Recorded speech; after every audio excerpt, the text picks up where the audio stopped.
논문 읽어주는 남자입니다. 요즘 꽃샘추위로 인하여 날씨가 많이 차고 미세먼지가 심합니다.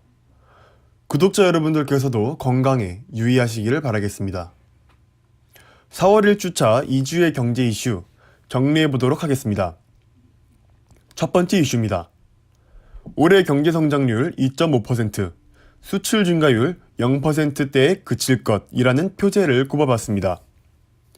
현대경제연구원에서 한국의 경제 전망에 대한 수정 보고서를 발행했습니다.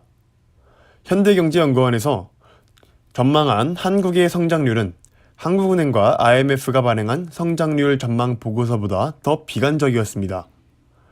작년에는 5%대였던 수출 증가율이 올해에는 0%대로 떨어질 것이라고 예측했기 때문입니다. 이에 대한 이유로는 국내 최대 수출 시장인 중국의 성장세가 둔화되고 이것이 동남아시아 국가 경기에도 좋지 않은 영향을 끼쳐서 문재인 정부가 추진하고 있는 신남방 정책에도 좋지 않은 영향을 미칠 것이라고 예상되기 때문입니다. 수출 증가율뿐만 아니라 수입 증가율 역시 작년 11.9%대에서 올해 0.2%로 아주 크게 감소할 것으로 예상됩니다. 이에 대한 이유도 수출에서 찾아볼 수 있습니다. 수출이 안 되다 보니 기업은 당연히 수출을 위한 재화를 생산할 원자재를 수입할 수 없는 것입니다. 즉, 수출과 수입 모두 둔화되고 있다는 것인데요. 이에 대한 이유를 종합해서 보면 무엇일까요? 한국 경제의 대외 의존도는 매우 높은 편에 속합니다. 지난해 한국 경제의 대외 의존도는 4년 만에 가장 높았던 것으로 나타나기도 했습니다. 따라서 대외 의존도가 이렇게 높은 한국은 세계 경제의 둔화에 더 큰 부정적 영향을 받을 수밖에 없는 것이죠. 두 번째 주제입니다. 두 번째 주제는 전 세계에서 빵값이 제일 비싼 도시는? 이라는 주제입니다. 영국의 경제분석기관 이코노미스트 인텔리전스 유닛에서 지난 18일 2018 전세계 생활비 보고서를 발표했습니다.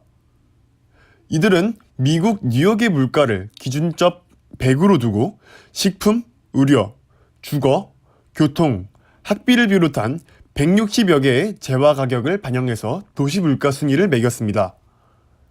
결과는 생각보다 충격적입니다. 서울은 이 조사에서 미국 뉴욕, 덴마크 코펜하겐과 함께 전 세계에서 평균적으로 7번째로 물가가 가장 높은 도시로 지정되었습니다. 우리가 흔히 일본은 물가가 세다라는 말을 자주 하고는 하는데 서울이 일본의 수도인 도쿄보다 더 높은 물가 수치를 기록했습니다. 전 세계에서 가장 물가가 비싼 도시는 프랑스 파리, 그 다음엔 싱가포르, 홍콩 등이 이름을 올렸고 제일 물가가 낮은 도시로는 베네수엘라의 까라카스로 조사되었습니다. 서울의 빵 가격은 전 세계에서 가장 비싼 수준이며 남성 정장의 가격 역시 세계에서 뉴욕에 이어 두 번째로 비싼 편이라고 조사되었으나 담배나 헤어컷 서비스는 상대적으로 싼 편이었다는 조사 결과가 나왔습니다. 이번 주제의 내용은 매일경제에서 발췌하였습니다. 논문 읽어주는 남자 2주의 경제 이슈 4월 1주차 첫 번째 영상 여기서 마치겠습니다. 다음 영상에서는 한국 기업들의 브랜드 가치에 대한 이슈를 한번 정리해 보도록 하겠습니다. 논문 읽어주는 남자였습니다.